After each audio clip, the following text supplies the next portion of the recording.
interested in designing that gadget, and give them some patients to look at.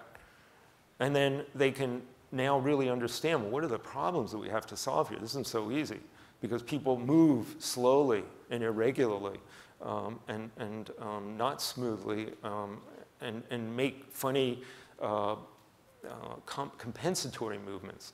And that no two people are the same. They all do it a little differently when they're weak in an arm or leg, or they have trouble with balance or coordination.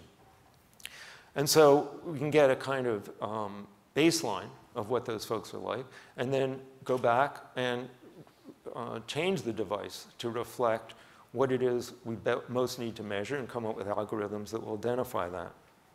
The other thing that gets you a chance to do, which happens every time, is simplifying the apparatus. So no matter how simple it may seem to an engineering student, you know, that you only have to press 3 buttons, it may be really hard when you're a bit cognitively impaired to be able to do that with the device that you take home.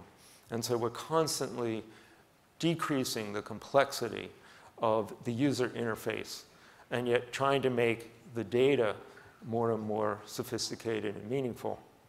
And you can only do that when you have patients around all the time to try this out on and see how they fare with it. So we're constantly simplifying, modifying, and then figuring out ways to support our patients. So here's an example of a simple set of accelerometers on the ankles. And I've used accelerometry for walking with a whole variety of kinds of localizations. And I can tell you this is just as good as anything I've ever used. These are $140 a piece accelerometers. They could be a whole lot cheaper if they were mass produced. And they're far and away as good as the $4,000